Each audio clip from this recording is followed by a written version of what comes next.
저희의 생명과 삶의 소망 되시는 우리 아버지 하나님 감사합니다.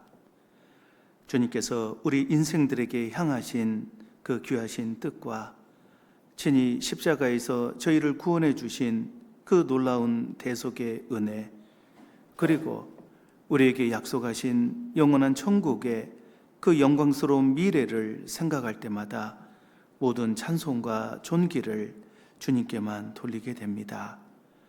저희가 십자가에서 나타내신 그 주님의 놀라운 희생과 그 대속의 의미를 깨달은 이후 이제 부족하지만 죄와 상관없이 주께 나아갈 수 있는 마음의 담대함을 얻게 되었고, 또 우리에게 부어주시는 성령님의 능력과 인도하심 속에 이제 보이지 않는 하나님을 더욱더 알아가고 더욱 의지하며 또 생활 가운데 동행하게 됨을 감사합니다. 항상 진리의 말씀을 통해 우리가 어디에서 와서 어디로 가는지를 새롭게 일깨우고 순간순간 치우치기 쉬운 우리의 생각과 마음들, 또 머물러 있는 그 침륜의 생각을 뒤로하고 우리의 나아갈 바를 밝히 보고 또 새로운 힘과 지혜로 주님을 쫓아갈 수 있도록 도와주시는 것 항상 감사합니다. 우리 여수교회 형제 자매님들 참으로 주님의 사랑과 은혜 가운데 귀한 교회로 세워지고 또 이 지역의 복음의 귀한 용사들로 세워지고 계심을 감사합니다. 더욱더 주의 합당한 은혜와 능력을 더해 주시고 우리 여수교회로 말미암아 이 아름다운 여수 지역의 귀한 복음의 꽃이 더욱 활짝 피어날 수 있도록 인도해 주옵소서. 오늘 귀한 주일 또 말씀과 교제 가운데 함께해 주시는 것 감사합니다. 이 시간 도와주시고 우리 각자에게 필요한 은혜대로 채워 주옵소서. 모든 것 자비하신 주 성령님의 은혜와 그 인도의 손길에 부탁드리며 저희를 사랑하시는 예수님 이름 받들어 감사하며 기도드리옵나이다. 아멘. 먼저 말씀 찾겠습니다. 창세기 4장입니다. 창세기 4장 1절부터 제가 읽겠습니다. 창세기 4장 1절부터 제가 읽겠습니다. 아담이 그 아내 하와와 동침하매 하와가 잉태하여 가인을 낳고 이르되 내가 여호와로 말미암아 득남하였다 하니라. 그가 또 가인의 아우 아벨을 낳았는데 아벨은 양치는 자이었고 가인은 농사하는 자이었더라. 세월이 지난 후에 가인은 땅의 소산으로 제물을 삼아 여호와께 드렸고 아벨은 자기도 양의 첫 새끼와 그 기름으로 드렸더니 여호와께서 아벨과 그 제물은 연납하셨으나 가인과 그 제물은 연납하지 아니하신지라. 좀 8절로 넘어갑니다. 가인이 그 아우 아벨에게 고하니라. 그 후 그들이 들에 있을 때 가인이 그 아우 아벨을 쳐 죽이니라. 25절로 넘어갑니다. 25절.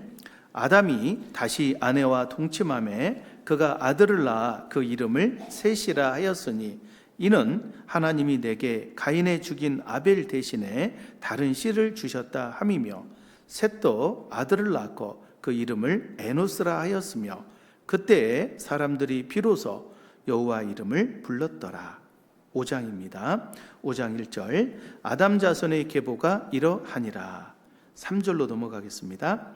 아담이 130세에 자기 모양 곧 자기 형상과 같은 아들을 낳아 이름을 셋이라 하였고 6절입니다. 셋은 105세에 에노스를 낳았고 9절. 에노스는 90세에 게난을 낳았고 12절. 게난은 70세에 말랄렐을 낳았고 15절. 말랄렐은 65세에 야렛을 낳았고 18절. 야렛은 162세에 에녹을 낳았고 21절. 에녹은 65세에 무드셀라를 낳았고 25절 무드셀라는 187세에 라멕을 낳았고 28절입니다. 라멕은 182세에 아들을 낳고 이름을 노아라 하여 가로되 여호와께서 땅을 저주하심으로 수고로 일하는 우리를 이 아들이 아니하리라 하였더라.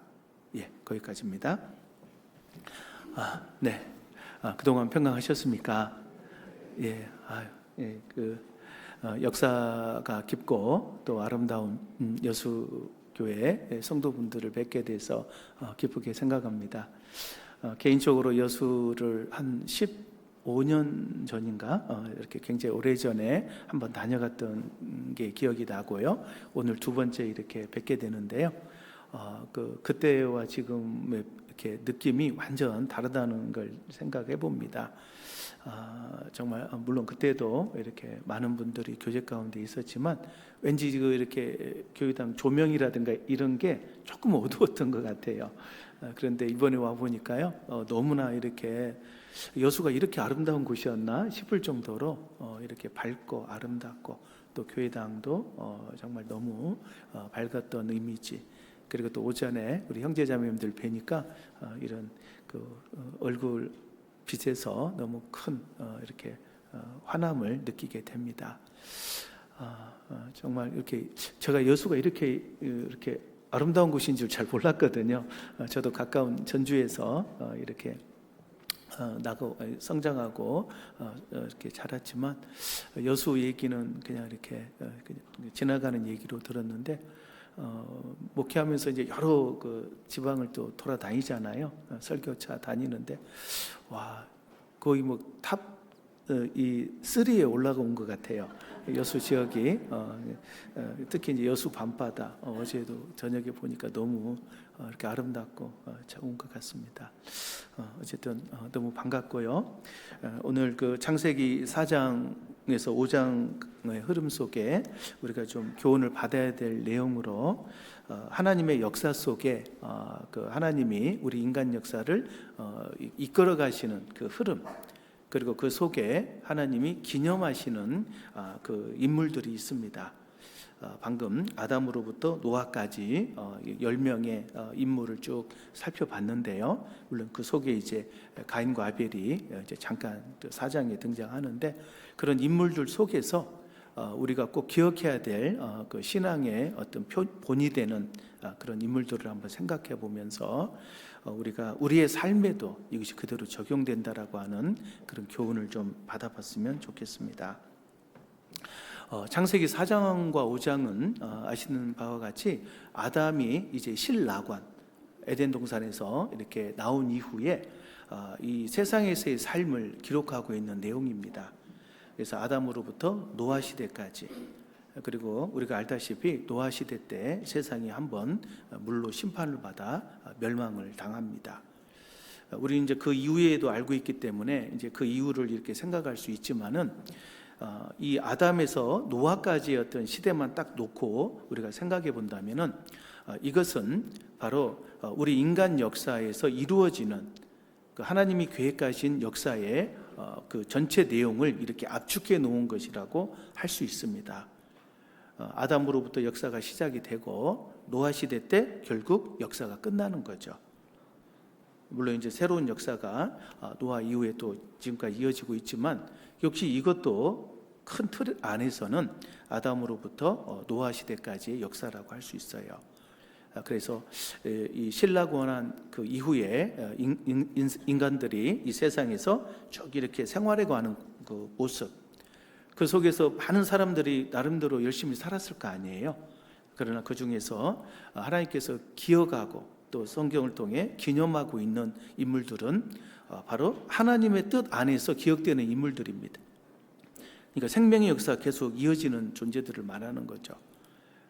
어떻게 보면은 우리가 영적으로 말한다면 하나님의 역사 속에서 하나님의 기념책에 기록되는 그 구원받은 사람들의 역사, 즉 교회의 역사라고 이렇게 그 비유를 해볼 수가 있습니다. 그리고 그 속에서 특별히 하나님이 이렇게 언급하는 중요한 인물들이 있어요. 10명의 인물을 다 우리가 기억해도 좋겠지만 이제 특별히 4명의 인물들이 있습니다. 아담 이후에 바로 이 첫 번째는 이 가인과 아벨로 시작됐을 때 그 아벨이라는 인물에 대해서 우리가 반드시 첫 번째 좀 알고 넘어가야 될 교훈이 있고, 그리고 두 번째는 이 에노스라는 인물이 있습니다. 셋의 아들 에노스. 그때 사람들이 비로소 여호와 이름을 불렀더라라고 하는 그 에노스라는 인물을 좀 생각해봐야 되고, 그리고 세 번째는 그 에녹이라는 인물입니다. 창세기 5장 21절에 하나님과 동행했다고 기록되어 있는 에녹, 그리고 산채로 이렇게 이 세상에서 들림을 받았던, 하나님이 데려가셨던 정말 입지전적인 인물이 바로 에녹이죠. 그 에녹에 대해서 한번 생각을 해보고, 또 마지막에는 이 노아라는 인물, 하나님과 동행하면서 궁극적으로 하나님의 심판을 명받고 그 심판을 예비했던 하나님의 동역자, 바로 노아에 대한 내용이 바로 그것입니다. 로마서 15장 4절에 보면은 무엇이든지 전에 기록한 바는 우리의 교훈을 위해서 기록됐다라고 말씀하고 있어요. 성경은 실제로 3분의 1이 역사를 얘기하고 있습니다. 그 역사는 그냥 단순한 과거의 기록을 얘기하는 게 절대 아니고, 그 역사 속에서 모든 인생들에게 필요한 교훈을 나타내고 있다는 겁니다. 우리는 우리의 인생을 지금 오늘이라는 시점에 처음이자 마지막인 이 인생을 살아가고 있어요. 그래서 모든 게 생소할 수가 있고, 내가 이 길을 제대로 가고 있는지, 또 이 길의 마지막에는 어떠한 일이 기다리고 있는지 모릅니다.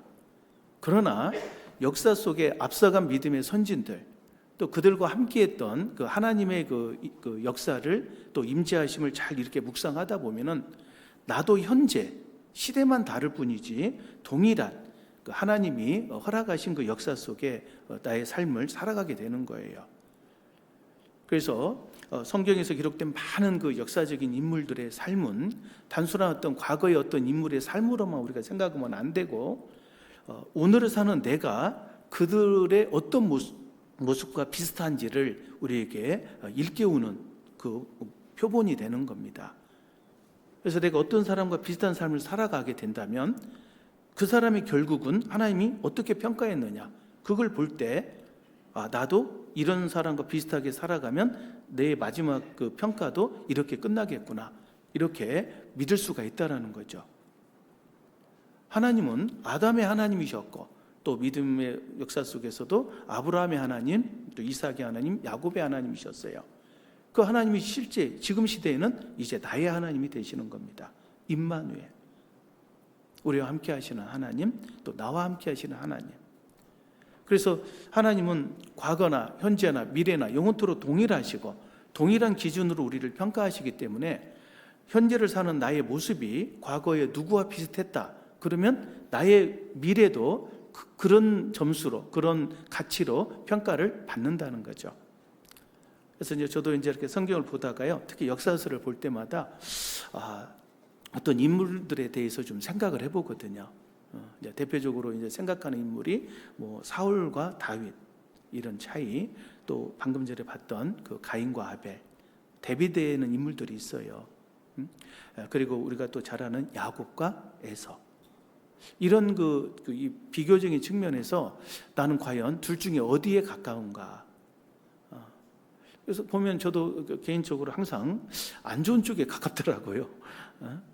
가인과 아벨로 보면은, 옛날부터 보면 저는 뭔가 이렇게 액션을 통해서 내가 열심히 노력해서 뭐 하나님께 바치는 가인과 비슷했던 것 같고, 또 에서와 야곱을 볼 때도 뭐 이렇게 제가 뭐 어머니 품속에서 이렇게 팥죽이나 끓이는 이런 사람은 아닌 것 같아요. 아무리 봐도 뭔가 나가서 막 사냥하고 또 이렇게 털도 많고, 그래서 제가 에서와 비슷한 것 같기도 하고, 또 이렇게 그 다윗과 그 사울과 다윗이죠. 다윗과 사울을 비교할 때도 제가 다윗과 같은 삶은 아닌 것 같아요. 왠지 다윗보다는 사울이 더 멋있는 사람 같고, 키도 크고, 그리고 자식 교육도 잘 시켰잖아요, 사울은.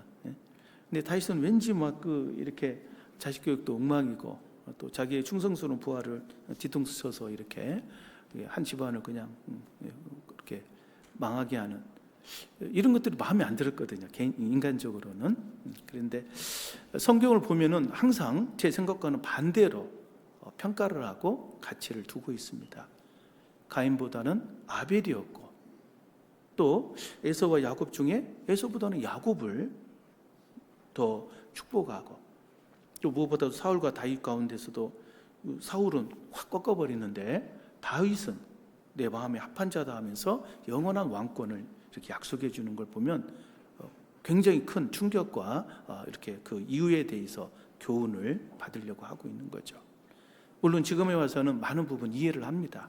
또 오늘 말씀을 통해서도 언급을 하겠지만, 하나님 앞에서 우리 인간은 어떠한 위치고 어떠한 마음과 자세를 가져야 되는가.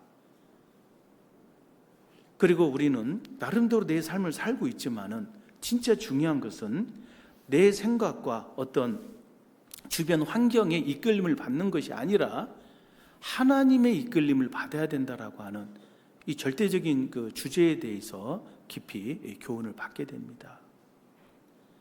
입법자와 재판자는 오직 누구시죠? 하나님이십니다. 법을 세우신 분도 하나님, 법대로 심판하시는 분도 하나님이셔요. 그러니까 하나님 앞에서 나는 어떤 존재인가, 항상 이걸 생각해야 돼요. 우리 인간은 원하든 원하지 않든 이 세상 안에 처해져 있고, 그러니까 이 세상의 권세 아래 있는 겁니다. 이 세상 주관자는 마귀입니다. 세상 임금이라고 되어 있죠. 원하든 원하지 않든 우리는 마귀의 권세 아래 있어요. 그런데 실제로 우리는 구원받은 이후에는 이제 마귀의 이끌림이 아닌 하나님의 인도하심 속에 우리가 참여하고 있는 거예요. 그렇다고 해서 우리의 그 위치가 천국으로 바뀐 건 절대 아닙니다. 우리가 처해진 환경은 동일해요. 구원받기 전과 동일한. 그래서 우리는 원하든 원하지 않든 구원받은 이후에 하나님의 인도하심을 받아야 되지만 마귀의 이끌림을 받을 수밖에 없는 환경 안에 있다라는 거죠. 그리고 여기서 자유로운 사람은 아무도 없습니다. 저를 비롯해서 어느 누구도 이 세상에서 마귀의 유혹이라든가 그 권세에서 자유로운 사람은 없어요. 마귀는 얼마든지 지금 이 순간에도 우리 각자에게 생각을 넣어줄 수 있는 존재입니다. 마귀가 가룟 유다의 마음에 예수를 팔려는 생각을 넣었더니, 마귀가 할 수 있는 가장 강력한 능력이 우리에게, 구원받은 우리에게도 지금 이 순간에도 이 자리에도 우리에게 어떤 생각을 넣어줄 수 있어요. 지금 이 순간 다른 거 생각하는 분 혹시 있을까 두렵습니다. 말씀 앞에 있지 않고 집에 좀 놓고 온 게 뭐지? 이런 생각하고 오늘 중요한 약속이 있는데 하면서 그 생각할 수도 있어요. 갑자기 공자 선생님과 얘기할 수도 있고, 조신다는 얘기입니다. 그래서 이런 여러 가지가 있을 수 있어요. 생각이. 역시 이것이 뭐냐면은 마귀의 이끌림 안에 있는 겁니다. 그런데 우리가 못 느끼죠. 그러니까 우리는 원하든 원하지 않든 그 둘 사이에 끼어 있는 거예요. 왜 우리가 신앙생활을 얘기할 때 성령 충만을 받으라, 왜 성령의 인도하심, 하나님의 인도하심을 받으라고 얘기를 하는지를 우리는 진지하게 생각해 봐야 됩니다. 우리는 하나님과 마귀 사이에 가운데는 없어요. 여기에 이끌림을 받지 않으면 반드시 이쪽으로 이끌림을 받게 돼 있습니다. 이게 무서운 현실이라는 거죠. 그 사이에서 내가 과연 어떻게 나는 내 신앙의 이끌림을 하나님께로 받아갈 수 있을까? 이것을 잘 익히고 여기에 대해서 이렇게 어떤 요령 혹은 힘을 이용할 수 아는 법을 꼭 받아야 된다는 거죠. 우리가 신앙생활을 항해로 얘기하기도 합니다. 항해. 우리가 이제 옛날에 배를 타고 이렇게 항해를 한다고 할 때 먼 바다를 나가는 배가 있고 가까운 바다에서 이렇게 돌아다니는 배가 있어요. 가까운 바다에서 돌아다니는 배들은 대부분 사람의 노로, 사람의 힘을 쓰는 그 노 있죠, 노 긴 거, 거북선 같은 게 대표적으로 노로 이용하는 배죠. 그걸 좋아해서 움직이는 배들이 많습니다. 그네는 가까운 바다는요. 그래서 순간순간 빨리빨리 대처해야 되고, 전투를 할 때 이렇게 빨리빨리 이렇게 배를 바꾸고, 이런 역할은 이 노를 이용해야 되겠죠. 그러나 원약, 먼 바다를 나가기 위해서는 노를 가지고 나가는 배는 하나도 없습니다. 뭐 지금이야 뭐 이렇게 뭐 그 전기나 혹은 이런 그 증기 같은 거 어떤 그 엔진을 이용해서 이렇게 먼 바다를 나가지만, 과거에는 먼 바다를 나가기 위해서는 반드시 이 범선이라고 하는 거, 돛을 이용한 배를 이용했어요. 그래서 바람을 이용하는 배가 범선입니다. 우리가 잘 아는 그 세계 일주를 했던 마젤란, 저기 아메리카 대륙을 발견했던 콜럼버스, 그들이 이용했던 배들이 전부 다 범선들이에요. 돛을 이용한 배입니다. 그런데 이제 저는 이제 그 대항해 시대라고 합니까? 그 먼 바다를 정복하고 식민지 시대를 열었잖아요. 그런데 그 먼 바다를 움직이는 그 범선이 어떻게 먼 바다를 갈 수 있을까? 물론 이제 그 돛을 쫙 펼치면 뒤에서 순풍이 불 때는 앞으로 쉽게 나갑니다. 그런데 바람이 뒤에서만 부는 게 아니잖아요. 내가 이리 가려고 하는데 역풍이 불면 어떻게 나갈까요? 그게 굉장히 궁금했거든요. 역풍이 불면 오히려 돛을 쫙 펼치면 뒤로 가버릴 것 같은데 어떻게 앞으로 나갈 수 있을까? 그 이유를 아십니까 혹시? 궁금하지 않으세요? 네. 근데 그 핵심 그 힘이 뭐냐면 바로 이 삼각돛의 비밀이 있어요. 거기에 양력이라고 들어보셨습니까? 양력이라는 힘이 있어요. 뭔 뜻이냐면 이렇게 그 압력이 강하게 이렇게 지나가면은 그 지역에 이렇게 압력이 속도가 빠르게 지나가면 압력이 약해집니다. 그래서 천천히 가고 있는 그 지역은 압력이 상대적으로 세요. 그래서 밑에서 올리는 힘, 이런 게 바로 양력이라고 합니다. 예를 들어서 이제 그 비행기 탈 때 대부분 양력을 이용하거든요. 빠르게 나갈 때 이렇게 구부러져 있잖아요. 그럼 여기서 확 이렇게 빠르게 지나가니까 여기는 순간적으로 그 압력이 약해요. 근데 여기는 밑에는 상대적으로 천천히 지나가니까 압력이 세다 보니까 위로 올라가는 겁니다. 그래서 쭉 갈수록 쭉 떠오르는 것이 바로 양력의 원리라는 거죠. 우리가 옛날에 그 무슨 병에다가 파리약, 지금은 그런 게 없겠지만 이렇게 빨대에 꽂아가지고 후 불면은 뭐가 픽 나가잖아요. 물이 쭉 올라와서 나가는 거예요. 이런 게 이제 양력의 원리인데, 이것을 이용한 것이 바로 돛담배입니다. 삼각돛입니다. 삼각돛. 그 삼각돛을 쫙 이렇게 펼치면 이쪽으로 이렇게 빠르게 지나가고 천천히 지나가는 곳이 있어요. 그래서 이쪽이 압력이 세다 보니까 이쪽으로 확 밉니다. 그러면 이렇게 바람의 방향 90도 방향으로 돛이 앞으로 확 꺾이는 거예요. 그러면 이제 그 힘에 의해서 이렇게 대각선으로 앞으로 전진할 수 있는 거죠. 또 이렇게 돛을 약간 더 틀면은 이쪽으로 또 나가고 이쪽으로 나가고 이쪽으로 나가고 하면서 앞으로 전진해 가는 거. 이게 바로 양력을 이용하는 거죠.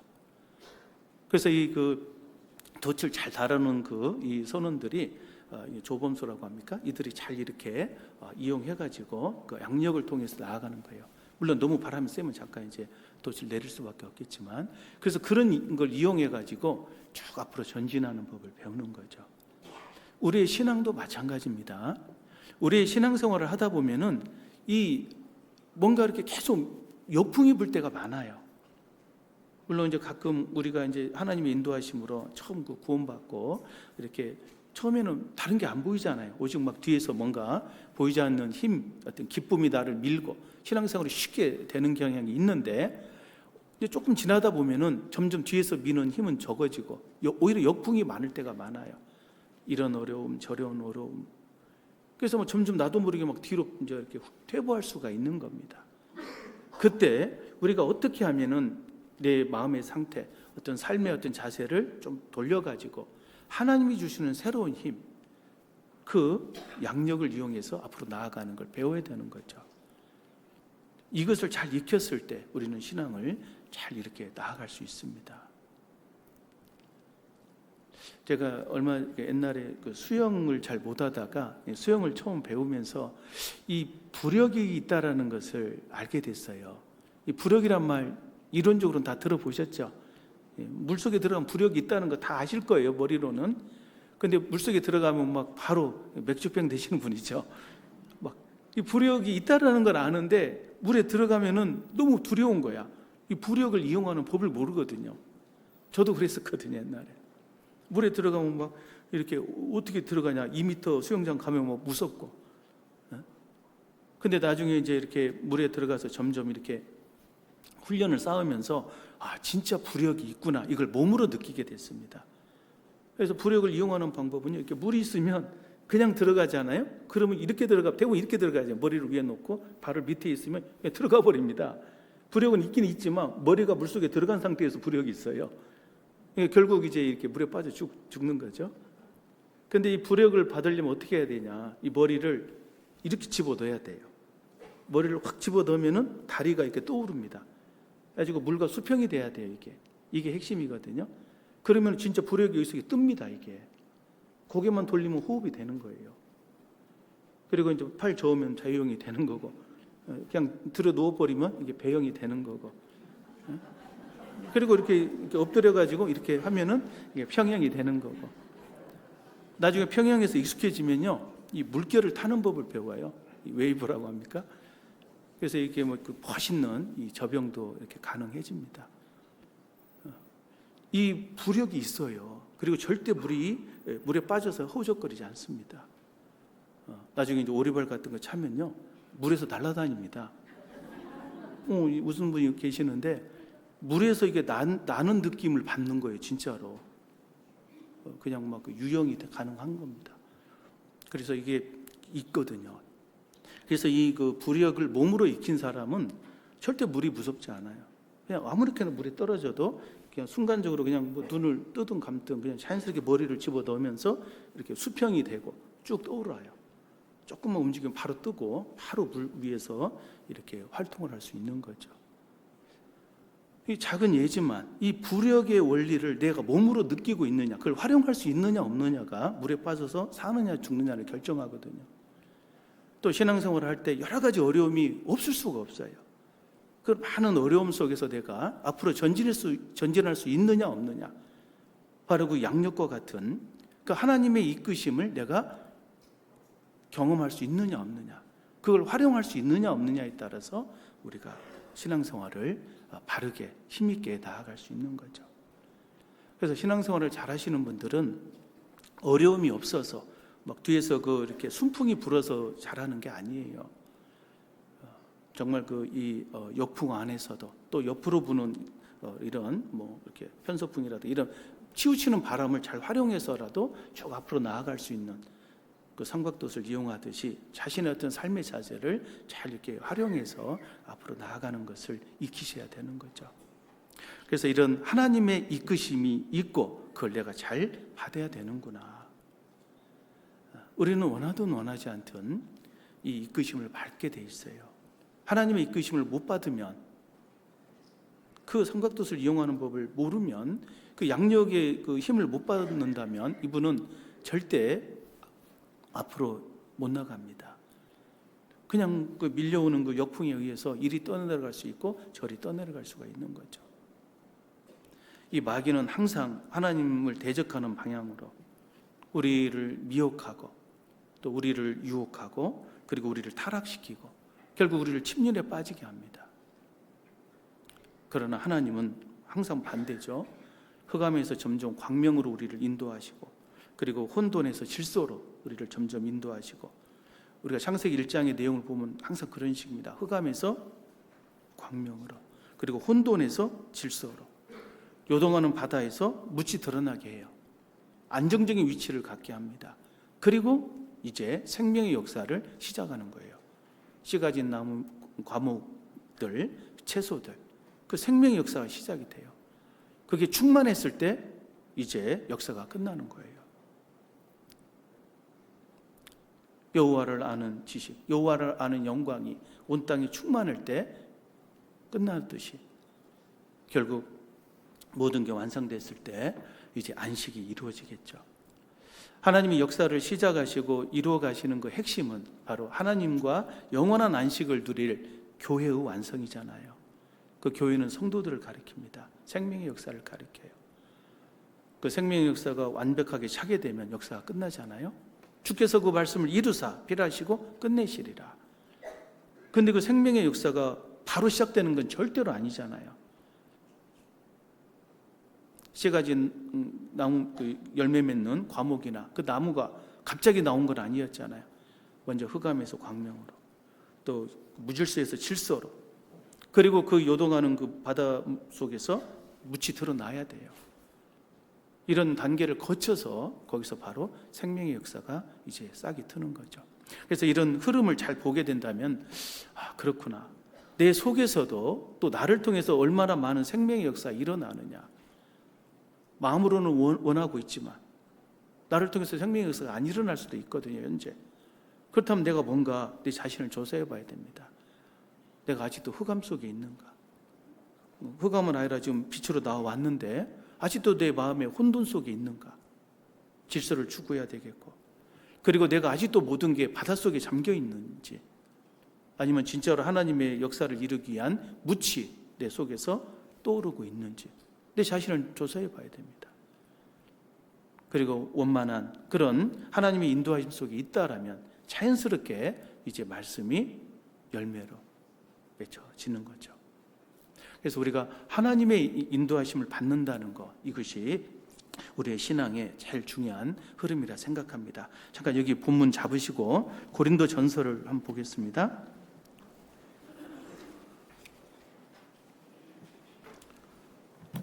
고린도 전서 12장입니다.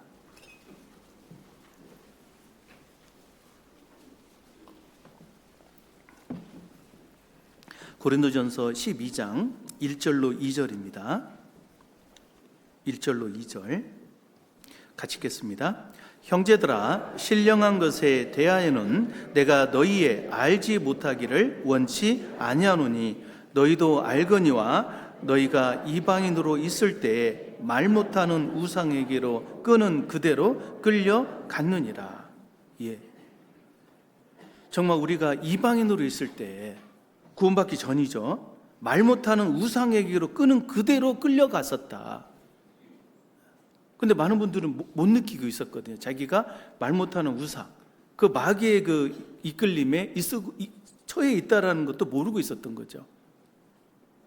그러나 지금은 이제 그걸 우리가 알잖아요. 우리가 주변에 구원받지 못하는 사람들 보면요, 하는 모든 행동 패턴이, 하는 삶의 자세가 다 이 마귀가 이끄는 대로 살아가고 있어요. 아침에 눈을 떠서 저녁에 주무실 때까지 뭐 하는가 보면은 항상 육신적인 거, 세상적인 거, 어떤 욕망과 죄의 유혹에서 계속 이끌린 대로 살아가요. 먹고 살기 위해서 뭐 이렇게 일하러 나가고, 그리고 혼자 있을 때 좀 쉬는 시간에 뭐 하는가 보면은 다 죄 짓는 즐거움 속에 살고 있어요. 그게 희한하거든요. 왜 혼자 있을 때 좀 더 고상한 거 할 수도 있잖아요. 뭔가 좋은 거 할 수도 있고. 분명히 학교에서는 훌륭한 사람이 돼야 된다고 배웠을 거예요, 아마 틀림없이. 근데 혼자 있을 때 뭐 하는가 보면은 역시 구원 안 받은 사람은 절대로 귀한 것, 영원한 것에 대해서 추구하는 게 없어요. 그냥 즐기고 쉬고 기껏 하면 TV 앞에서, TV라는 그 바보상자 앞에서, 그 우상 앞에서 이렇게 멍 때리고 있는 거고, 이게 다거든요. 인생 전체가 그래요. 70-80년의 인생이 진짜 말 못하는 우상, 그 마귀에게 끄는 그대로 끌려가고 있었던 거예요. 그런데 구원받은 이제는 어떻습니까?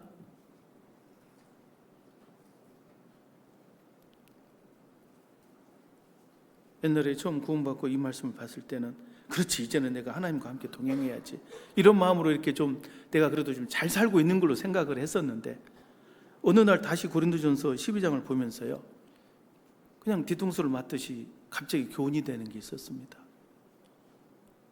너는 지금 이제 우상이 끄는 대로 끌려가고 있지 않지?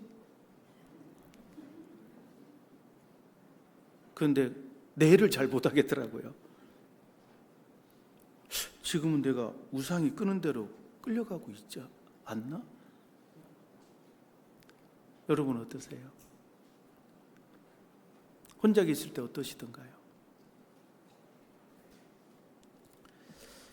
지금도 나는 얼마나 많은 부분에서 아직도 우상이 이끄는 대로 끌려가고 있지 않을까? 얼마나 많은 부분에서 아직도 우상이 끄는 대로 끌려가고 있지 않은가? 그런 생각을 해보게 되는 거죠. 난 아직도 많은 부분에서 하나님의 이끄심을 못 받고 있어요. 뭔가 요동하는 이렇게 난파선 같이. 난파선 아시죠?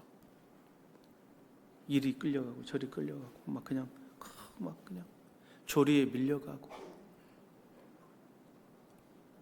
뭔가 전진을 못하고 있는 거예요. 옛날 범선이 앞으로 나아가려면요, 그 선장은요 끊임없이 이렇게 기도를 펼치고 매일 이렇게 계속 이렇게 콤파스 같은 걸로 이렇게 각도 재면서 하늘을 보면서 이렇게 별자리 보고 나침반 가지고 계속 그 지도와 이렇게 비교하면서 계속 앞으로 전진하고 있다는 것을 인식하고 있습니다. 오늘 이렇게 보면서요, 이거 보면서 진짜로 우리 성도분들이 깨어서 이렇게 콤파스로 이렇게 갈 거 정하고 학예 수양에 어떻게 하면은 많은 분들을 인도할까, 그 생각이 좀 잠깐 들었습니다. 그렇게 하는 게 맞는 거예요. 개인적으로 내 자신의 올 1년의 어떤 삶 속에서 내가 누구를 전도하려고 했지? 그분이 지금 어느 정도 좀 진행이 되고 있지? 이분과 내가 얼마나 관계를 유지하고 있지? 전도를 해야 되는데 쉽지 않잖아요. 해보면 내가 이번에 찾아가가지고 말을 하면 이분이 반응을 어떻게 할까? 항상 고민을 해야 되거든요. 그런 사람이 이제 깨어있는 분들이죠. 근데 항상 그런 생각 없이 그냥 왔다 갔다 그냥 멍하고 있고, 이런 분은 절대로 그 신앙의 어떤 이렇게 전진이 쉽지 않은 분들입니다.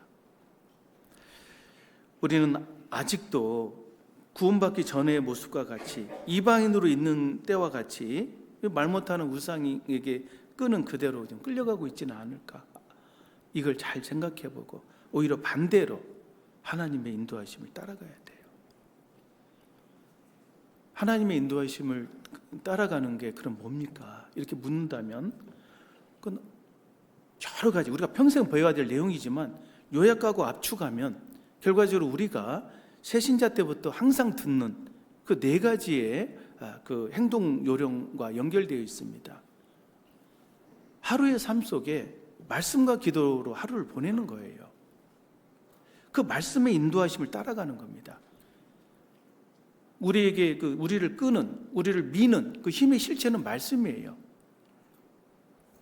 말씀이 내게 힘이 되지 않으면 내가 환난 중에 그냥 떠나러 갈 수밖에 없어요. 그래서 아침 하루의 삶 속에 말씀과 기도로 계속해서 하나님 앞에 그 교훈과 힘을 받아야 됩니다. 말씀을 읽을 때 그냥 글을 읽는다는 개념이 아니라 묵상이라는 거죠. 그리고 항상 신전의식을 가지고 하나님 앞에서 내가 이 말씀을 듣는다. 그리고 기도를 할 때도 하나님께 드리는 거잖아요. 하나님, 여기 함께 계심을 제가 믿습니다.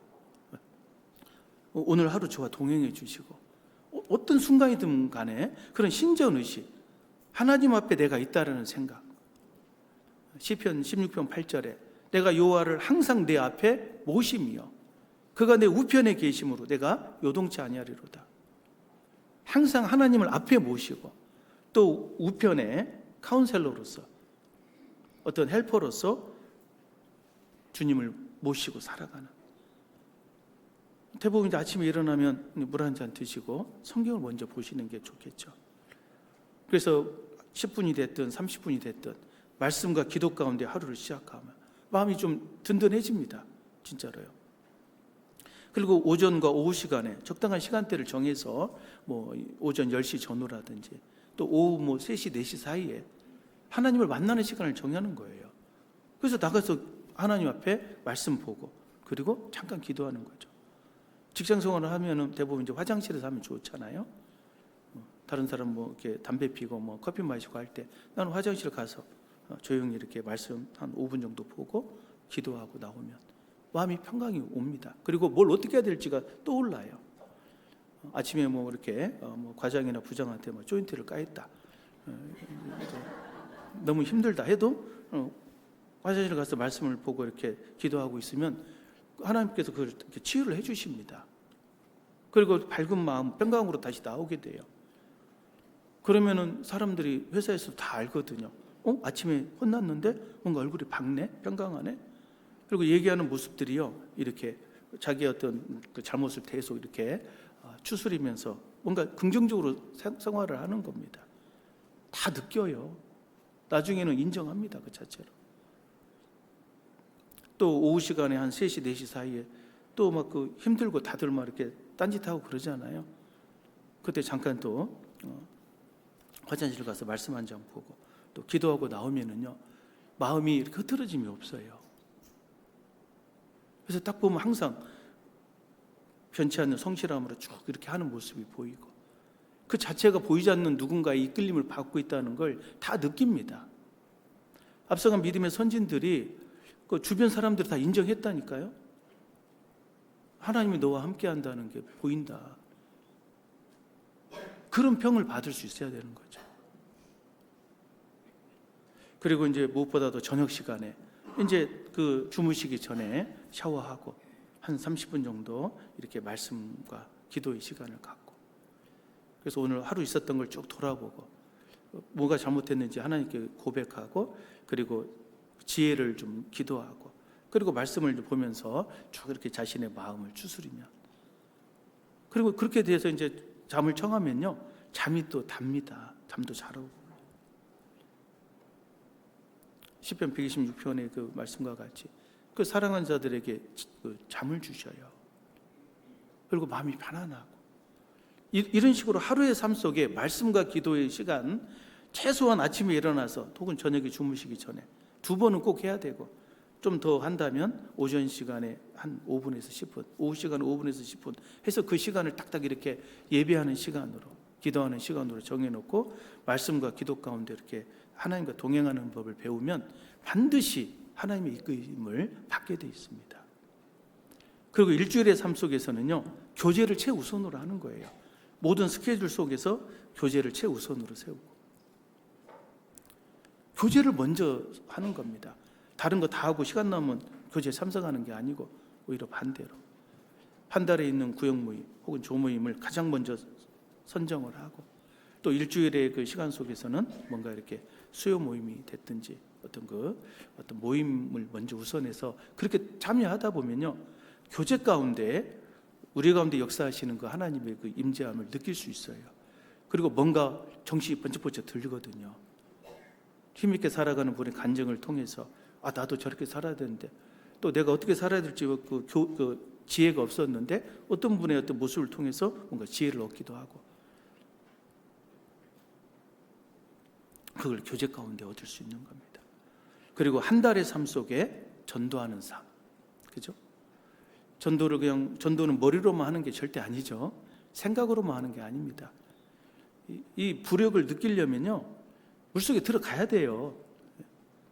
부력이 있다 하면서 이렇게 물에 못 들어가고 막 발만 동동 구르고 있으면 그냥 뒤에서 발로 차버려야 돼요. 그냥 물에 들어가서 막 어부적거리고 막 허우적거리고 막 사람 살려 해야죠. 처음에는. 그랬더니 야, 그거 1m도 안 돼. 일어나 보니까 1m도 안 돼요. 그러면 뭐부터 배워야 돼요? 수영할 때 이렇게 스트림라인부터 이렇게 자세 잡으라. 물에 뜨는 걸 배우는 거예요. 계속. 물에 뜨는구나. 수평만 잡으면 뜨는구나. 이게 하나씩 배우는 겁니다. 전도를 생각으로만 하는 분이 많아요.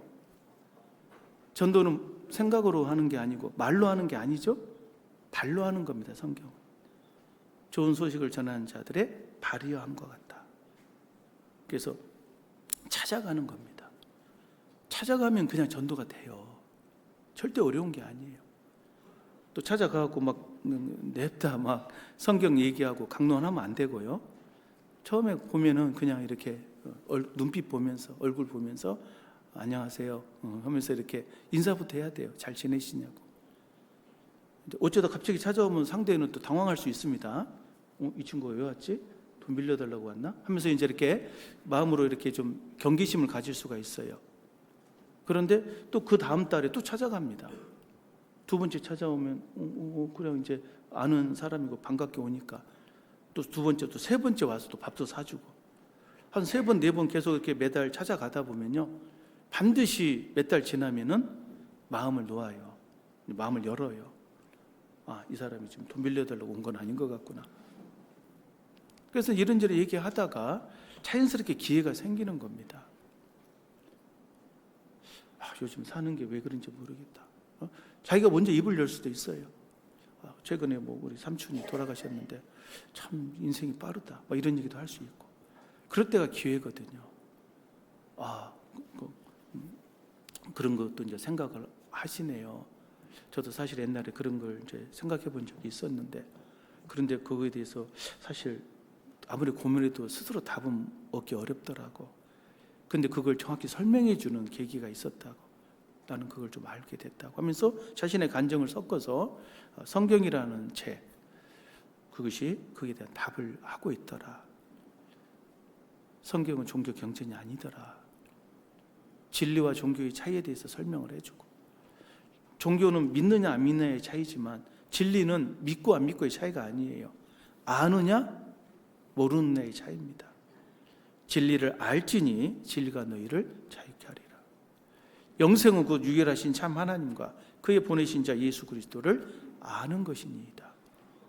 진리 알아야 될 내용이 있더라 하면서 이렇게 설명을 하고, 그래서 이제 관심을 가지면 계속 얘기를 하고, 관심이 이제 없이 이제 그런 얘기 하려면 오지 마세요, 이런 식으로 눈빛이 이상하면 그냥 알았다고 또 다른 얘기하고.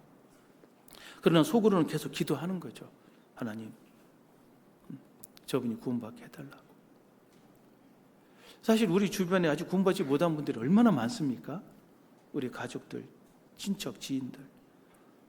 일단은 찾아가야 돼요. 예수님이 말씀으로만 우리를 구원하셨습니까? 찾아오셨잖아요. 지금 성령님께서 복음 전하라 말씀만 던지고 성령님께서 역사 안 하십니까? 성령님께서 지금 찾아가시잖아요. 누구를 통해 찾아갑니까? 알아서 찾아가십니까? 우리를 통해 찾아오시잖아요. 그 원리를 잘 생각해 봐야 돼요. 전도는 찾아가는 겁니다. 머리로만 생각하고 마음으로만 생각해서 되는 게 아니잖아요. 그래서 이 찾아가는 전도는 발로 하는 겁니다. 그래서 내가 1년에 어떤 한 사람을 전도하려는 마음을 먹었다면은 그분을 내가 매달 한 번씩은 찾아가겠다, 이런 걸 시도를 하고 있으셔야 됩니다. 그런 분은 이런 학예수행에 절대적인 어떤 그 기회를 잡을 수 있을 거예요. 지금이라도 안 늦었죠? 지금 벌써 40일 남았잖아요. 좀 뒤에 보니까 이제 D-40 그때서 40일 동안 내가 어떻게 상대가 오해하지 않게 찾아갈 수 있을까? 그리고 찾아가서 얘기를 하고, 일단은 상대의 상황에 맞춰서 기도하면서 이렇게 밥 사주고 얘기하다 보면은 틀림없이 하나님께서 기회를 주십니다. 그렇게 전도하는 거예요. 1년에 내가 10번, 매달 찾아간다면 최소한 10번은 찾아갈 수 있겠죠. 10번 찾아간다면 틀림없이 기회가 올 겁니다. 그렇게 해서 전도가 이루어지면은 정말 너무너무 기쁘잖아요. 저도 전도가 쉽게 될 줄 알았는데 가족분들을 보면 9년 만에 처음으로 한 분이 구원받더라고요. 9년 만에. 저는 너무 늦은 줄 알았더니 얘기 들어보니까 꽤 늦은 것도 아니었더라고요. 어떤 분은 아직 10수년이 지났는데도 아직도 진행 중인 분이 있잖아요. 포기하지 말고 찾아가는, 발로 하는 전도가 필요할 겁니다. 그래서 하루의 삶 속에 말씀과 기도를 통해서 계속 이끌림을 받고, 일주일의 삶 속에 천하 없어도 교제를 먼저 우선시하는 그런 삶의 자세, 그리고 한 달의 삶 속에 반드시 전도를 위해서 찾아가는, 전도를 해보면 알잖아요. 대부분 실패가 많고 내가 왜 전도가 안 될까 고민하다 보면 결과적으로 내가 하나님과 동행하지 못하고 있다는 게 스스로 느껴지고, 뭔가 말씀의 능력이 좀 부족하다는 게 느껴지고, 기도가 더 진실해집니다. 단순한 기도에서 간구로 바뀌는 겁니다. 간절한 갈망이 생기게 되고, 그리고 결국 전도가 이루어졌을 때 너무너무 기뻐하는 거죠. 그러면 하나님의 인도하심이 무엇이다 하는 것을 더 절실하게 체험하게 되는 거죠. 그래서 이 하나님의 인도하심을 잘 우리가 이렇게 말씀과 기도, 교제, 전도의 삶 속에 이루어 가야 되겠습니다. 그러는 과정에서 또 하나님께서 우리를 통해 인도해 가시는 그런 이끄심을 통해 점점 합당한 모습으로 우리가 하나님 앞에 역사적으로 기록이 되어야 되겠습니다. 다시 본문으로 넘어가겠습니다. 창세기 4장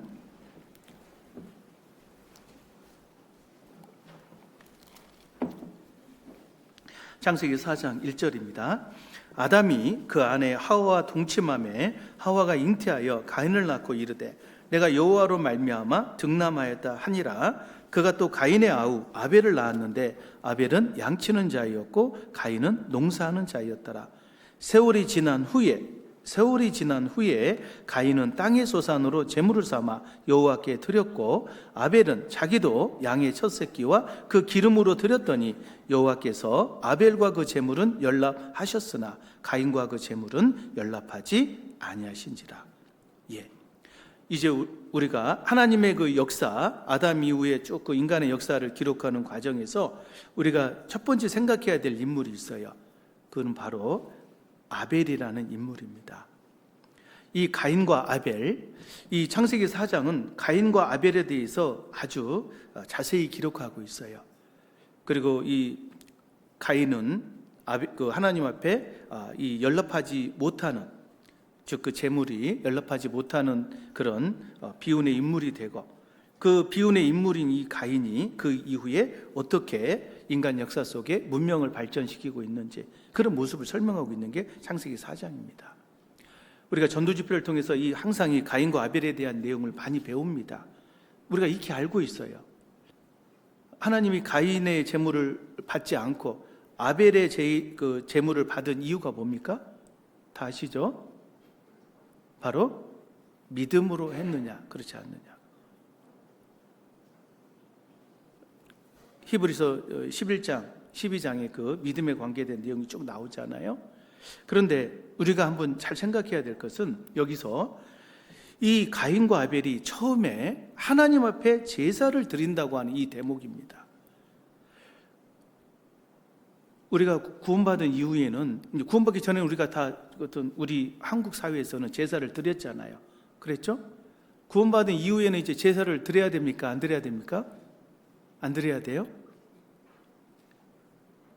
대상이 누구냐에 따라 달라져요. 정확히 얘기하자면 드려야 됩니다. 누구에게요? 하나님께. 이 제사라는 게 뭐냐면요, 이게 하나님의 뜻입니다. 제사라는 건 뭐냐면 불완전한 인간이 완전하신 하나님께 나아가는 그 일체의 행위를 제사라고 하는 거예요.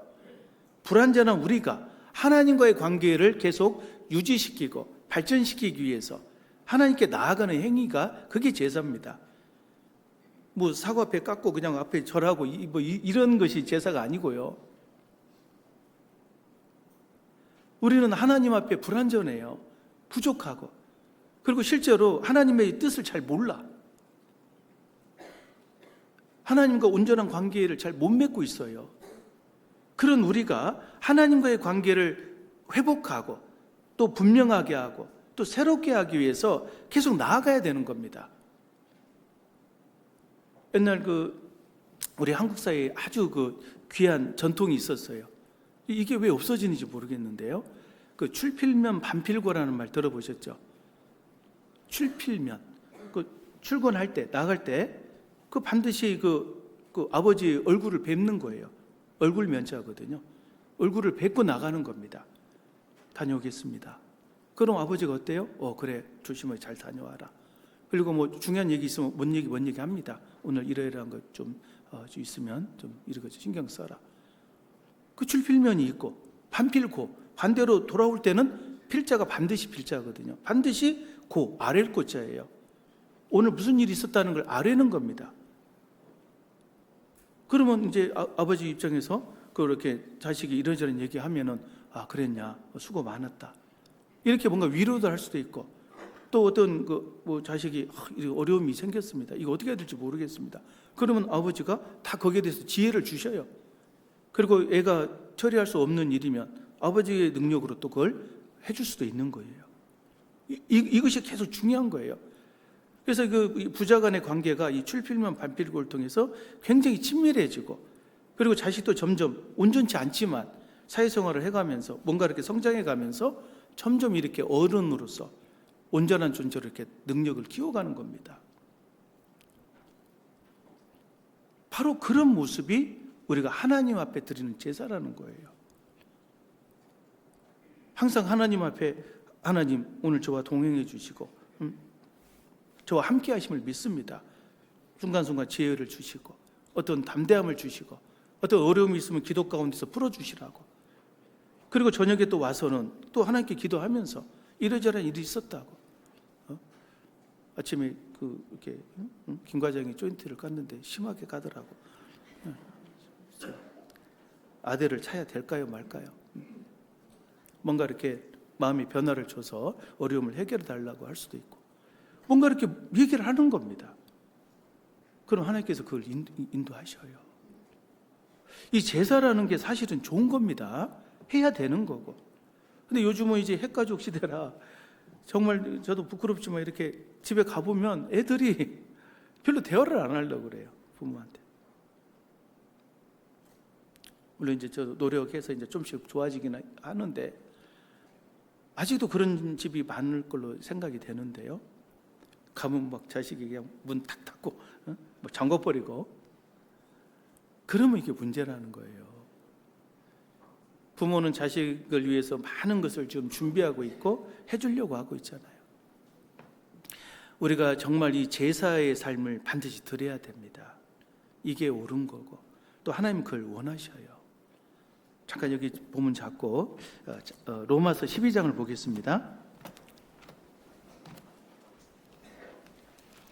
로마서 12장 1절로 2절 말씀 같이 읽겠습니다. 그러므로 형제들아 내가 하나님의 모든 자비하심으로 너희를 권하노니 너희 몸을 하나님이 기뻐하시는 거룩한 산 제사로 드리라.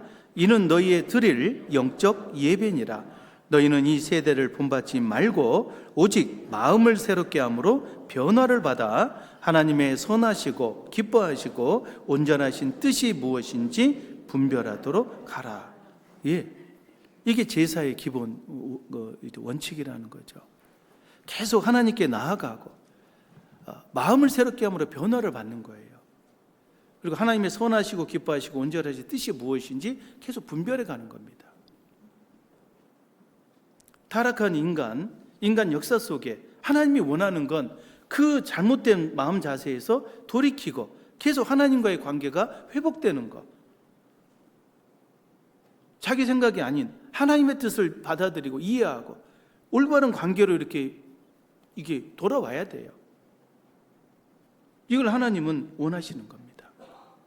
그리고 우리는 원하든 원하지 않든 반드시 하나님 앞에 서야 된다는 거예요.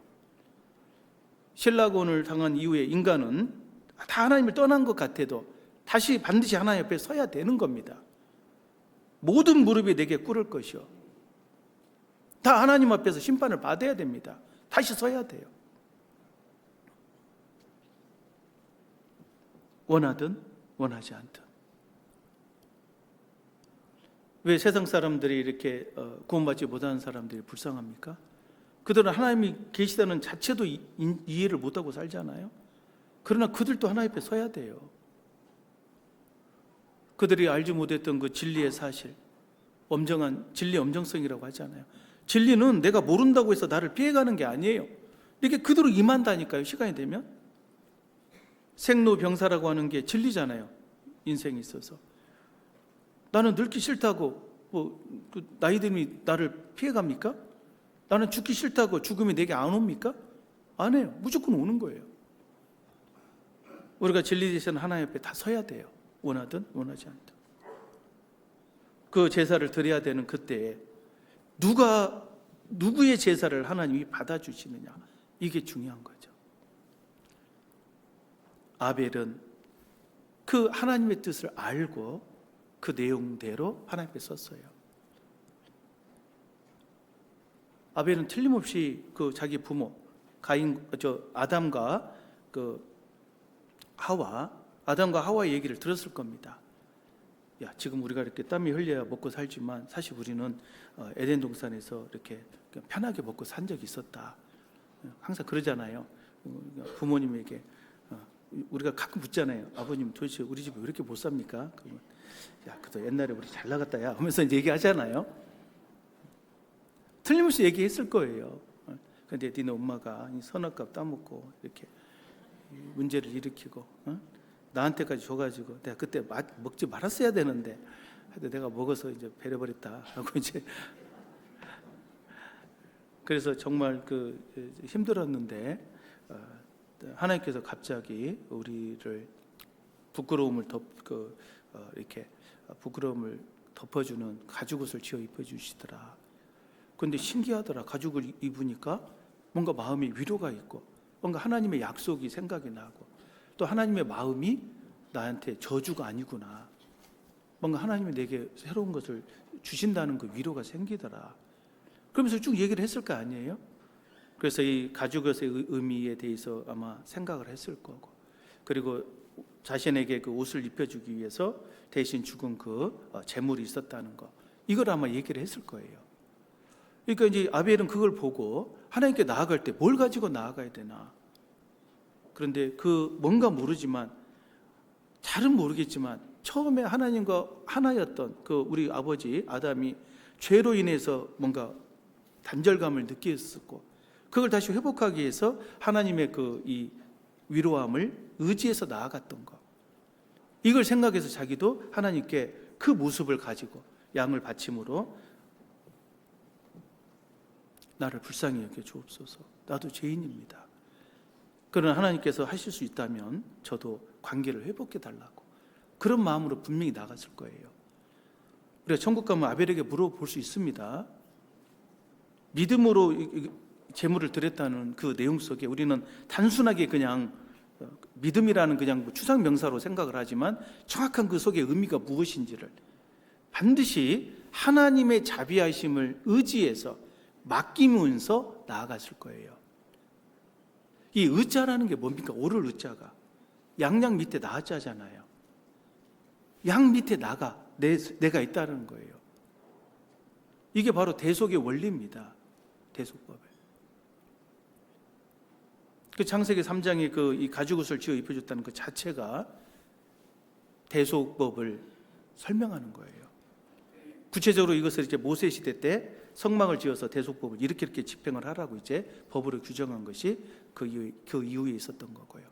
자, 어쨌든 이 아벨은 그 믿음으로 나아가서 하나님 앞에 그 제사를, 너 어떻게 이렇게 알았냐? 네가 어떻게 내 뜻을 이해하냐? 인정을 받았던 겁니다. 동그라미 쳤어요. 그런데 반대로 이 가인은 어떻습니까? 틀림없이 가인은 하나님이 계시다는 걸 모르진 않았을 거예요. 당연히 아버지로부터 얘기 들었으니까. 근데 대부분 이제 자식도 키우다 보면 이제 그런 아이들 있잖아요.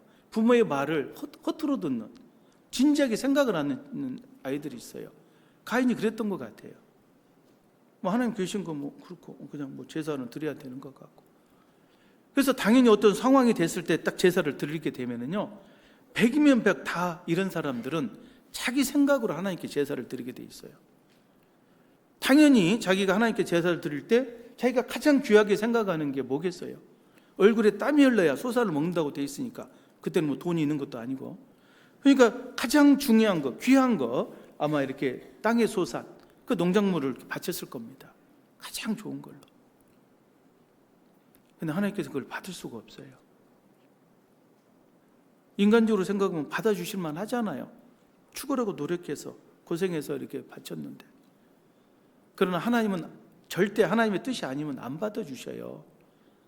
아까 로마서 12장 2절에 하나님의 선하시고 기뻐하시고 온전하신 뜻이라고 되어 있잖아요. 하나님의 뜻은 자체로 선한 겁니다. 그리고 두 번째, 기뻐하신다는 표현이 영어로 acceptable로 되어 있어요. acceptable, 수용할 수 있는, 받을 수 있는 이런 뜻입니다. 하나님은 하나님의 뜻만을 받아주신다는 겁니다. 그러니까 내가 아무리 열심히 살아도요, 하나님의 뜻이 아니면 헛된 게 될 수 있어요. 그러니까 이게 안타까운 건데, 어떤 분은 신앙생활을 하긴 하는데 하나님의 뜻 안에서 그 하나님의 이끌림 속에서 신앙생활을 하는 게 아니라 자기 생각대로 하는 분이 있어요. 죽으라고 이렇게 하긴 하는데, 고생은 하는데 하나님 안 받아주시면 어쩔 겁니까?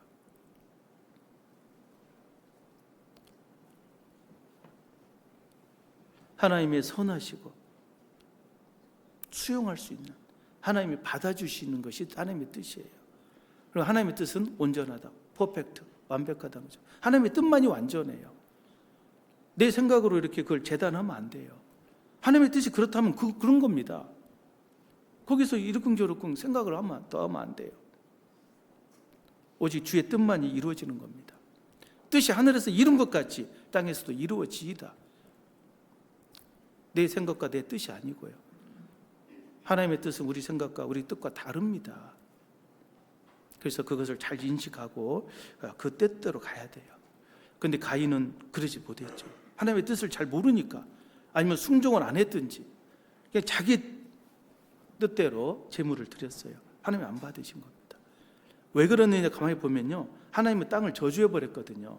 땅은 너로 인해 저주를 받아. 저주받은 것을 안 받으십니다. 하나님은 아무리 자기는 고생해서 드렸지만 이미 내가 저주해 버린 걸 어떻게 받을 수 있느냐. 결국 그렇게 해서 그래서 가인은 받지를 못했던 거예요. 이 먼저 우리가 아벨이라는 그 인물 앞에서 생각해야 될 건 의가 뭐냐에 대한 명확한 개념 정립이 필요합니다. 무엇이 옳은 거냐? 옳을 의자잖아요. 뭐가 의냐? 하나님의 뜻 앞에 안에 내가 있어야 돼요. 양 밑에 내가 있어야 되는 겁니다. 그리고 그 뜻 안에 우리가 내 자신을 맡길 수 있어야 돼요. 의탁한다. 신뢰라는 말이 있습니다. 많은 분이 믿음을 생각할 때 믿음이 뭐냐, 뭔가를 그냥 그렇게 이해하는 거, 그렇다고 하네요, 혹은 그렇구나, 이렇게 이해하는 게 믿음으로만 생각하는데, 성경에서 말하는 진짜 믿음의 의미는 신뢰입니다. 뢰. 이 뢰가 무슨 뢰자입니까? 의뢰한다 할 때의 뢰예요. 그러니까 단순히 어떤 지식적인 이해가 아니라 뭔가를 맡길 수 있는 거, 이게 더 중요한 거예요. 예를 들어서 여기 어떤 이렇게 돈 많은 사람이 있다고 합시다. 여기 이재용 씨인가요? 이재용 씨 돈 많은 사람이 왔는데 갑자기 막 와가지고 부탁을 합니다. 내가 한 100억짜리 지금 계약을 하러 왔는데 하필 지금 100만 원이 부족해서 지금 계약이 안 되고 있다고. 저한테 100만 원 빌려주면은 내가 계약 성사된 이후에 1억을 드리겠다고. 자, 이렇게 얘기하면은 이분을 위해서 100만 원을 빌려줄 수 있는 사람 있을까요? 물론 있을 수도 있죠. 근데 100%는 아닐 수도 있어요. 이 사람이 이재용 씨라는 걸 알고 이렇게 주민등록증 보면서 이재용 씨 맞구나, 그냥 그렇구나, 이렇게 인식하는 거하고 그분에게 내가 100만 원을 맡기는 거하고는 별개인 거예요. 여기 대통령이 왔다고 합시다. 이렇게 대통령을 보고 대통령이 왔구나 이거 하고 내가 그 사람에게 내 뭔가를 맡길 수 있는 거하고는 다르잖아요. 우리가 이렇게 100만 원이 아니라 10,000원도 맡기기 어려울 수 있어요. 어떤 분은. 어떤 존재를 인식하는 것이 무조건 믿음이라고 볼 수는 없어요. 그걸 알고 거기에 내 자신을 맡길 수 있느냐 없느냐. 많은 분들이 예수 그리스도의 복음 앞에서 예수님이 인류를 구원하셨다고 하네요. 그냥 영원한 속죄 완전한 구원을 이루었다고 하네요. 이걸 아는 거 하고 들어본 거 하고 인식하는 거 하고 그 예수님에게 내 영혼을 맡기는 거 하고는 별개라니까요. 성경에서 인정하는 진정한 믿음이 뭘까요? 들어본 것이 믿음입니까? 인식하고 그냥 인정하는 게 믿음입니까? 아니면 그것을 그 앞에서 내 자신을 나의 주시며 나의 하나님이십니다, 너희는 나를 불러 주여 주여 하면서 어찌하여 나의 말하는 것을 행치 않느냐. 그건 받았다고 하면서도요, 생각은 전혀 주님으로 받아들이지 못하고 있는 사람이 있다니까요. 복음에 대한 어떤 개인적인 인정이 중요한 게 아니에요. 물론 인정도 처음에는 필요하죠. 그러나 진정한 그 마지막 단계는 예수님에게 내 영혼을 맡길 수 있느냐 없느냐. 예수님을 참으로 나의 주님이시며 나의 하나님으로 고백할 수 있느냐, 이 차이입니다. 마태복음 23장을 보겠습니다.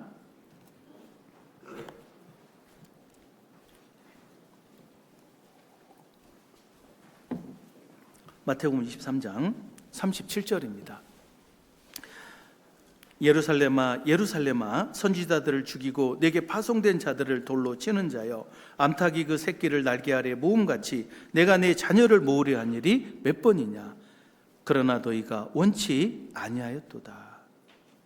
이 암탉이 그 새끼를 날개 아래 모음같이 내가 너희를 모으려 한 일이 몇 번이냐.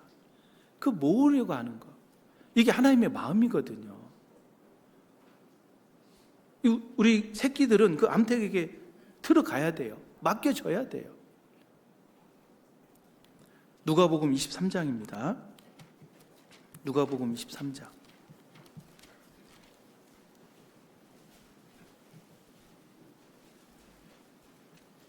39절. 달린 행악자 중 하나는 비방하여 가로되 내가 그리스도가 아니냐, 너와 우리를 구원하라 하되, 다른 하나는 그 사람을 꾸짖어 가로되 내가 동일한 정죄를 받고서도 하나님을 두려워 아니하느냐. 우리는 우리의 행한 일에 상당한 당연한 보응을 받는 것이니 이에 당연하거니와 이 사람의 행한 것은 옳지 않은 것이 없느니라 하고, 42절 43절 같이 읽겠습니다. 가로되 예수여 당신의 나라에 임하실 때에 나를 생각하소서 하니, 예수께서 이르시되 내가 진실로 네게 이르노니 오늘 네가 나와 함께 낙원에 있으리라 하시니라. 예수님이 십자가에 달리실 때 두 강도가 같이 달렸잖아요. 근데 둘 중에 하나는 예수님 앞에 어떠한 대꾸도 못 받았어요. 근데 반대편은 네가 오늘 나와 함께 낙원에 있으리라. 이 차이가 뭐죠? 이 두 강도는 둘 다 예수님이 메시아라는 것을 다 들었어요. 다 알고 있었습니다. 그런데 39절에 행악자 중 하나는 막 화를 내요. 자기 생각대로. 당신이 메시아인데 지금 뭐 하고 있냐고. 당신 메시아니까 빨리 내려오고 당신도 구원하고 우리도 좀 구원해달라고. 자기 생각대로 막 이렇게 주장을 하는 거예요. 이 복음을 들을 때 그런 분 많거든요. 그 복음을 듣고 막 자기 생각대로 막 또 예수님을 막 판단하는 분들이 있어요. 상담하다 보면 그걸 많이 느낍니다. 복음 들은 지 한 10년 넘었대. 근데 구원인지 어쩐지 좀 이렇게 확인해 달라는데 저도 모릅니다. 구원인지 어쩐지는. 근데 지금 예수님에 대해서 어떻게 생각하고 계세요? 이렇게 살살 물어보죠. 보면은 예수님에 대해서 자기 생각대로 생각하고 있는 거예요. 오히려 판단하고 있고. 그거 구원 아니라고. 예수님을 있는 그대로 수용하고, 중요한 건 그 예수님에게 당신의 운명을, 당신의 영혼을 맡길 수 있냐고. 그게 중요하다고.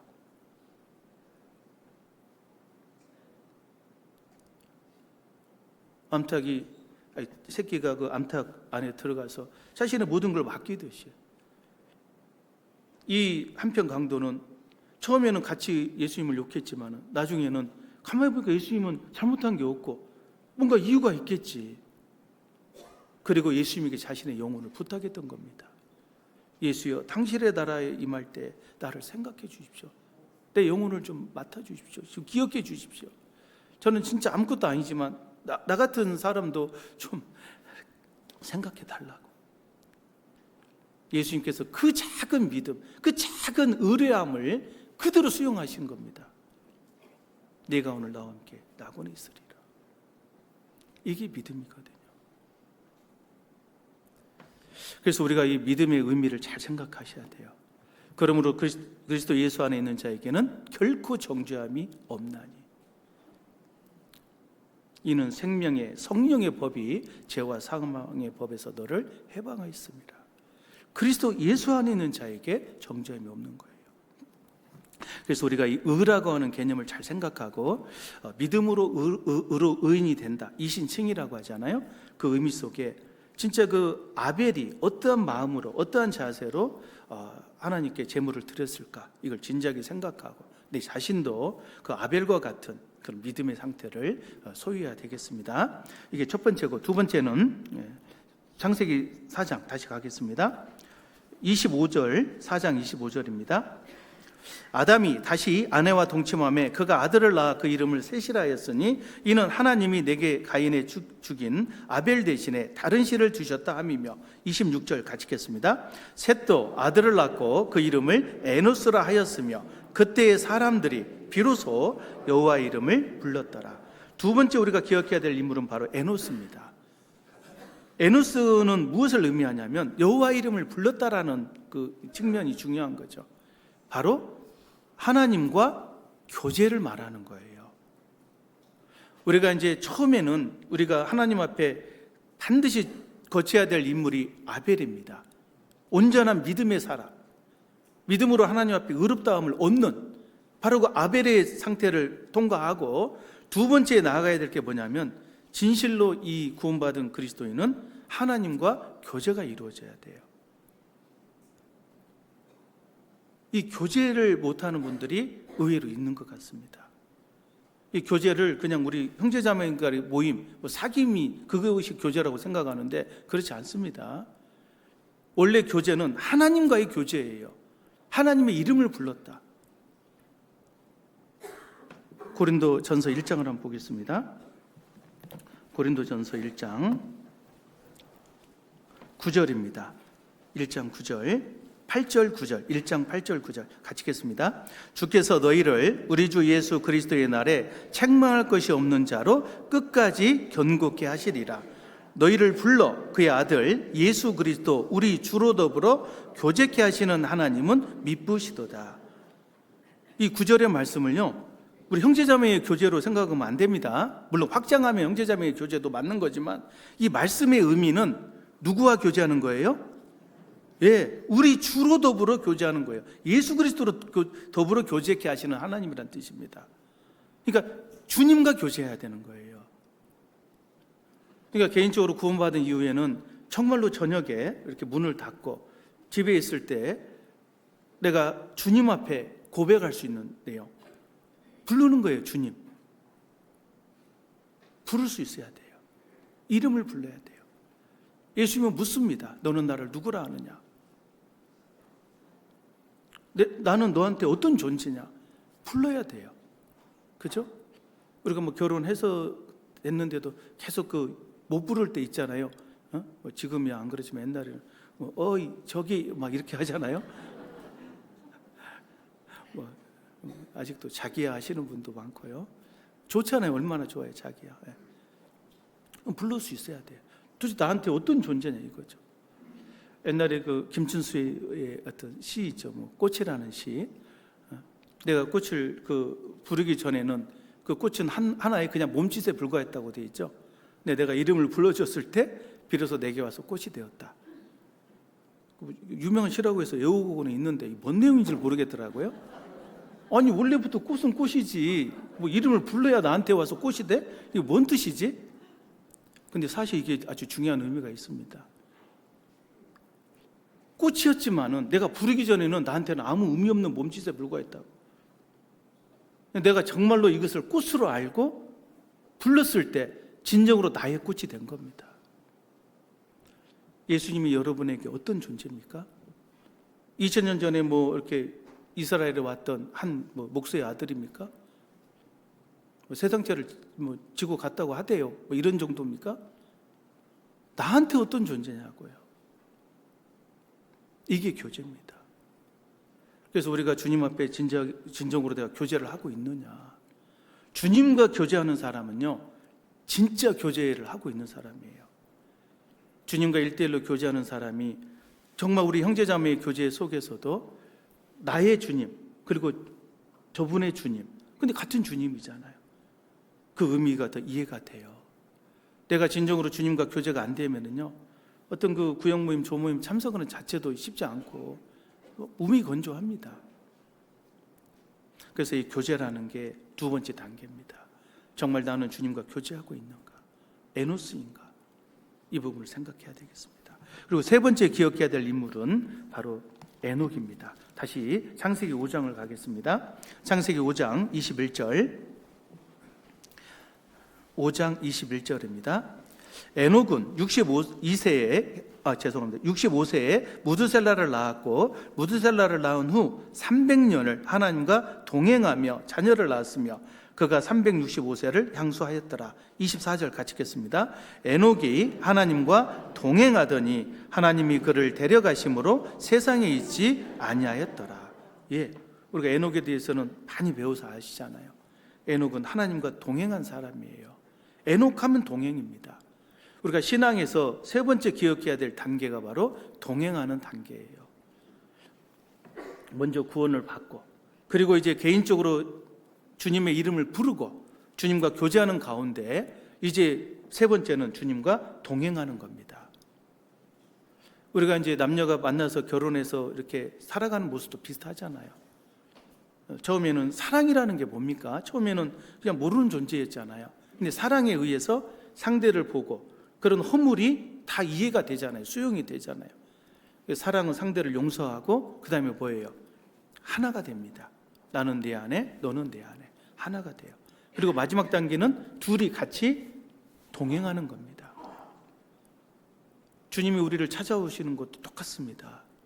우리를 사랑하기 때문에 찾아오셨어요. 그리고 우리의 모든 죄를, 그 더러운 악한 죄를 다 용서를 하시잖아요. 다 수용을 하고, 그리고 우리를 구원해 주셨어요. 그리고 나는 내 안에, 너는 내 안에 하나가 되길 원해요. 진심으로. 그리고 하나가 된 이후에는 이제 천국에서 영원히 동행하는 겁니다. 이게 영생이거든요. 영생의 개념을 그냥 막연히 영원히 산다 이렇게만 생각하면 안 됩니다. 지옥에서도 영원히 살아요. 그러면 성경에서 말하는 영생은 뭡니까? 지옥이 아닌 천국에서 영원히 살아야 돼요. 그래서 먼저 구원을 받아야 되는 겁니다. 구원이 먼저 있는 거고, 그리고 천국에서 누구와 함께 사는 거예요? 주님과 함께 사는 거예요. 주님과 함께 영생을 누려야 되기 때문에 정말로 주님이 나와 어떤 관계인지를 명확히 인식하고 또 주님을 정말 사랑할 수 있어야 돼요. 사랑하지 않는 자 어떻게 함께 합니까? 이 에녹이 주님과 동행했다는 것은 그 속에 정말로 주님을 바로 알 뿐더러 주님과 계속 호흡하고, 신전의식이라고 하죠. 철저히 함께하는 거예요. 내가 여호와를 항상 내 앞에 모시며 그가 내 우편에 계심으로 내가 요동치 아니하리로다. 그런 자세로 쭉 나아가는 거죠. 사실 이 동행까지만 가도요 거의 완성된 단계를 할 수 있어요. 그런데 그 뒤에 또 마지막 중요한 인물이 있습니다. 바로 노아입니다.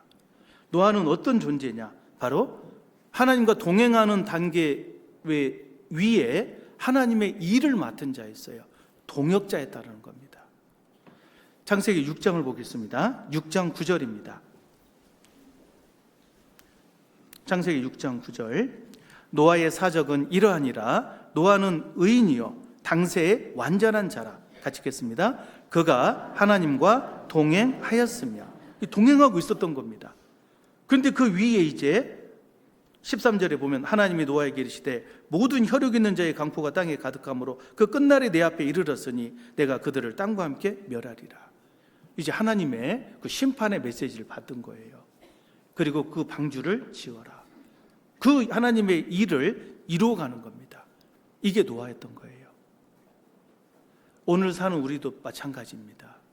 우리가 구원받고 이제 하나님의 이름을 부르며 하나님과 동행하는 가운데 우리는 마지막 메시지, 심판의 메시지를 이미 듣고 있는 시대이잖아요. 불의 심판, 불로 멸망당합니다. 이미 하나님께서는 처음부터 끝을 얘기하셨어요. 결코 거짓되지 않는다. 지체될지라도 기다리라. 속히 임한다고. 우리가 이제 그 예수님의 재림을 정말 우리 눈앞에 보고 있는 시대잖아요. 이런 우리에게 마지막 단계로 필요한 게 바로 노아 같은 이 동역의 일입니다. 사명이에요. 그래서 우리가 정말 이 창세기 4장과 5장의 흐름이 아담 이후부터 이 마지막 심판의 과정, 노아까지의 흐름인데 그 속에 우리가 꼭 기억해야 될 인물들이 있어요. 첫 번째는 이 아벨과 같이 어떻게 의인이 되느냐. 그래서 아벨의 믿음 안에서 우리도 의인이 먼저 되어야 되고, 비록 이제 아벨은 의의 조상이 될 뻔했는데 안타깝게 가인에 의해서 죽임을 당하잖아요. 그렇지만 그 이후에 또 하나님의 역사 속에서 하나님과 또 대화하는, 하나님의 이름을 부르는 에노스 같은, 그리고 또 세 번째는 동행하는 존재, 그리고 마지막에는 이 동역의 단계까지 나아가야 되겠습니다. 마지막 말씀 고린도전서 3장입니다. 고린도전서 3장 9절입니다. 3장 9절, 같이 읽겠습니다. 우리는 하나님의 동역자들이요 너희는 하나님의 밭이요 하나님의 집이니라. 이 시대를 사는 우리들, 정말 우리가 현재 내가 어느 위치에 있는가, 단순한 구원의 어떤 위치에 지금 머물러 있는가, 아니면 좀 더 나아가서 정말 주님과 교제하는 그런 에노스 같은 위치에 있는가, 아니면 정말 어느 정도 성장한 동행하는 그리스도인인가, 그리고 마지막에 그 중에서도 특별히 하나님의 일을 위해서 동역하고 있는가, 이걸 진지하게 생각해보고 또 하나님은 이런 흐름을 반드시 기념하고 역사 속에 기록하고 있다. 그래서 우리 여수교회도 하나님의 역사 지금 기념책에 기록되고 있는 건 다 아시잖아요. 그 기록 속에 정말 나도 더욱 하나님의 역사에 이끌림을 받고 내가 어떤 이름으로 어떤 자세로 기록이 되고 있는지 여기에 대해서 깊이 생각하고, 정말 우리 하계수양에 많은 분들이 동역하는 시기잖아요. 이걸 잘 준비해 갔으면 좋겠습니다. 기도하겠습니다. 주님 감사합니다. 저희를 구원하여 주시고 또 부족하지만 우리의 삶 속에 또 주의 역사를 기록해 가시는 주님 진심으로 감사합니다. 저희들 참으로 이 세상에 헛되이 왔다가 허무하게 사라지는 삶이 되지 않기를 원합니다. 주님께서 기념하셨던 많은 믿음의 선진들의 자취를 우리도 바르게 따라가고, 우리도 주님 앞에 주님과 동행하며 또 주님의 일을 맡은 자로 더욱 나아갈 수 있기를 원합니다.